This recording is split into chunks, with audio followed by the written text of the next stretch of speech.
YouTube, Qui manière? I am Sha. And I'm Ju. Together we are Sha and Ju. Welcome back to our channel. So today we'll be making a very special crème brûlée with a forbidden ingredient. If you want to know what this ingredient is, I would suggest that you watch the whole video. It's a very easy recipe to make. It's just a whisking and a mixing and a straining. It should not take a lot of your time to do this. There's a debate as to the origin of this recipe. The English, Spanish, and French are fighting over it. But the French actually claim that their first recipe dates back to 1691. Pretty crazy. Yep. So we're just gonna leave it as such and go with the crème brûlée part. So for those of you who are new here, the recipe will be in the description box below.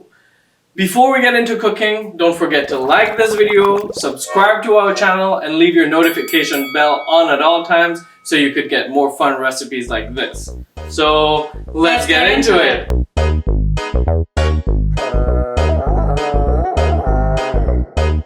Lunes, yo me llamo Tarzán y la gente me dice ¿cómo es? El rey de la selva. Jane es perfecta gracias a sus raíces. ¿Sabes cómo es? El rey de la selva. Ando con mis leones cazando los ciervos.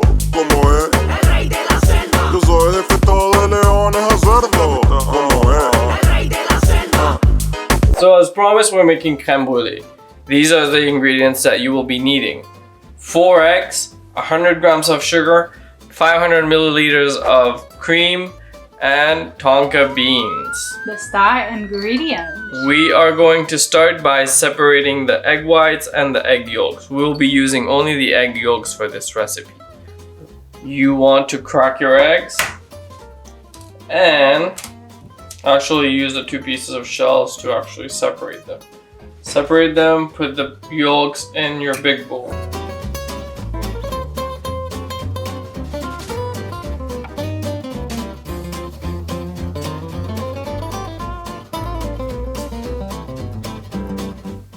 Once that you have clarified your eggs, have a pot and pour in all your cream.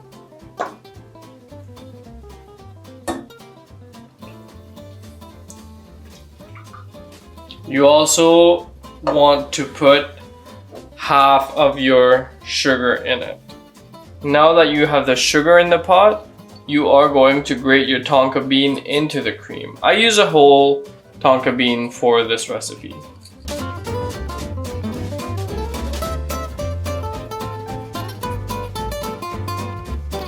I use a microplane to grate it. If you don't have a microplane, use a grater or use a grinder if you want. Just a spice grinder works, or just a regular blender works as well. Once you have grated your Tonka bean in your cream and it contains the sugar, you're going to give it a real nice mix. Make sure you mix everything, that the sugar is not staying at the bottom of your pot. And we are going to turn it on a very high heat. Let it warm up really quickly. In the meantime, we are going to work the eggs. While the cream is heating up, we are going to whisk our eggs. The rest of the sugar that you had goes directly into your egg yolks. And you are going to mix this. We call that blanching. We're just going to make sure that the sugar dissolves in the egg yolks.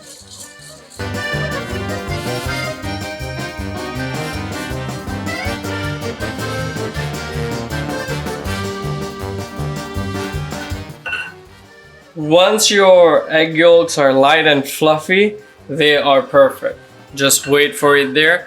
We are going to wait for the cream to boil, and we're going to pour everything in the bowl. While the cream is boiling away, I'm going to tell you a little more about how I discovered this. I was working in France in a Michelin star restaurant, and they use the Tonka beans. I found them really great, and I really love the aroma and flavor in them. So I took them on a journey. They've been following me ever since. Not those Tonka beans from back then, but I've been buying them all then since. And they smell so good. They smell like cherry and strawberries and bourbon and almonds. They're black on the outside and they have a really brown inside. I wouldn't recommend eating one like this, but it smells so fragrant and aromatic. And then you've taken them to all the restaurants after you worked at pretty much, right? And everyone True. really loved the recipe. True. Everywhere else I worked after, I tried introducing the Tonka bean like very slightly, but then it kind of took on because they noticed how the flavors are. People in America and North America don't really know about Tonka bean because it was illegal at some point, but nowadays it's not. So I would highly recommend getting it. Give it a try. We're really excited to show you this type of crème brûlée today.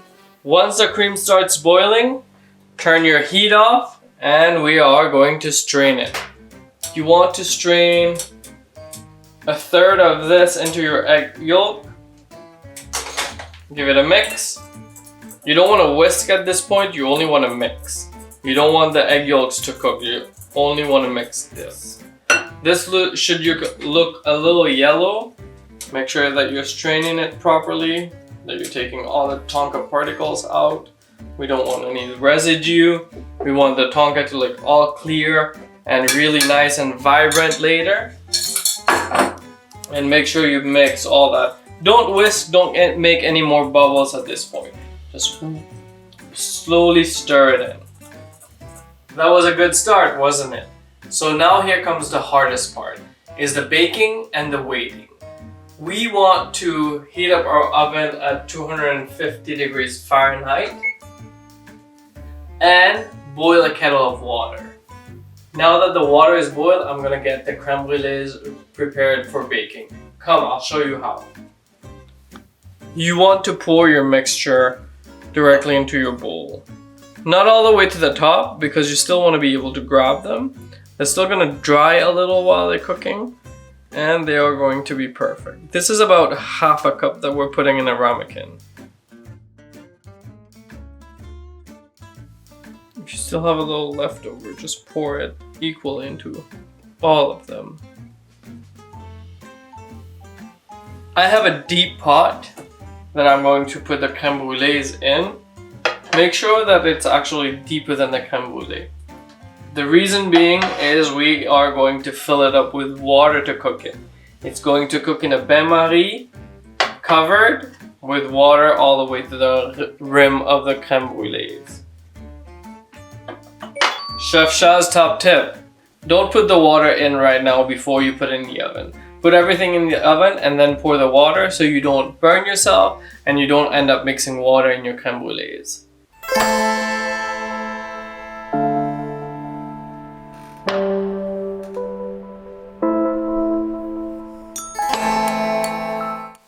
I've already put the crème brûlées in the oven and now I'm going to fill it up with water.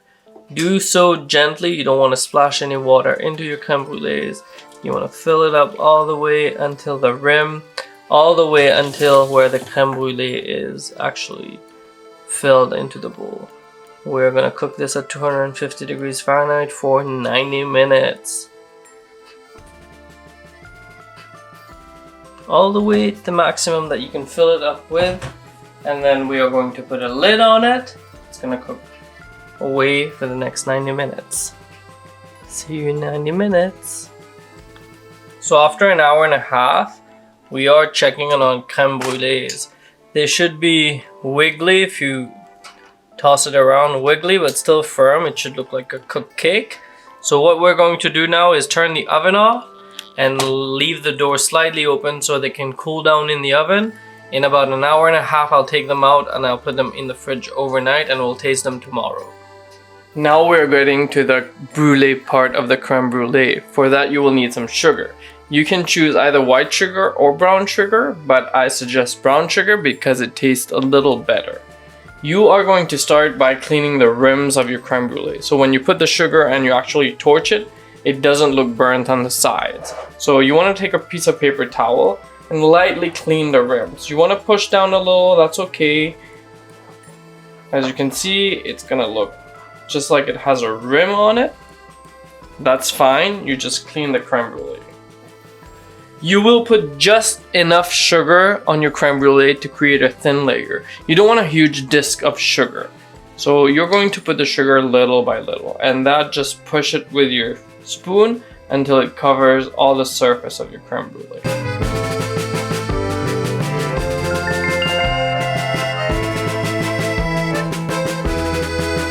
or you can do it with your fingers as well. You can just push it around with your fingers. Very lightly because it's very delicate. And we are going to torch it. This next step is not possible if you don't have a blowtorch. Actually it is. You can make your caramel and put it on top, but I recommend, highly recommend, getting a blowtorch for this. And burn away. You want to start closest to you and then go a little further because this is going to cook closer to you than further away.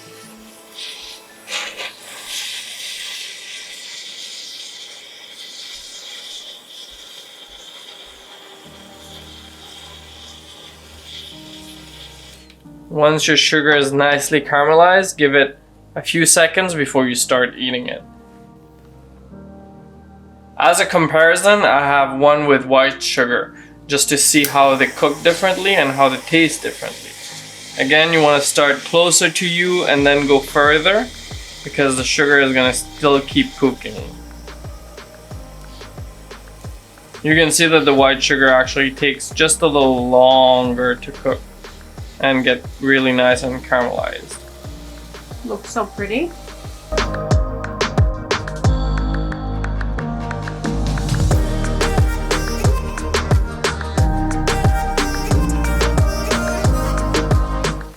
This one I have actually not wiped this side so you can see the difference. Et voila! Crème brûlée is ready. We have the one with the white sugar and the one with the brown sugar. So it cooked for like an hour and a half. The prep time was about 10-15 minutes and it cooks for an hour and a half. We kept ours overnight in the fridge for more than 12 hours. Just for the crème brûlée to disperse its flavor all around. As you can see, Ju has already dug in. How is it? Of course I have.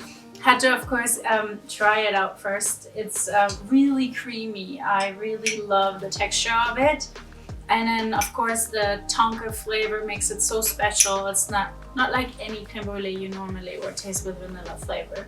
And the sugar is so crunchy on top because this one is the brown sugar. Mm-hmm. You can still have like individual parts of cracking sugar. It's going to be different for the white one because it's like one layer of glaze kind of. So it's a little different. I like the sweetness of it. I'll try the white sugar one just as a comparison. The Tonka bean had time to like actually really mix its flavors around. I'm really proud of this crème brûlée. I love it. It's true. And the white one itself is, of course, similar in taste, but you don't get so much that crunchiness that you would maybe from the brown sugar. That's why we normally prefer the brown sugar. It gives you a little bit more texture and it's not as sweet. Would you agree? Mm-hmm. But the brown sugar one, it tastes a little more charred. True. A little more smoky, right? Exactly. It gives you that extra layer. So if you enjoyed yourself today, don't forget to like the video. Also, of course, subscribe to our channel if you haven't already and turn the notifications on to always. Thank you so much for watching today. Tschüss and until next time. 'Cause I'm slipping, can't fight this feeling of no more. But I'm not going to give up and fall. Rise above the door, meet all my challenges and search for my strength. I defeat them all, I'm never ever gonna hide no more. I come to love myself again.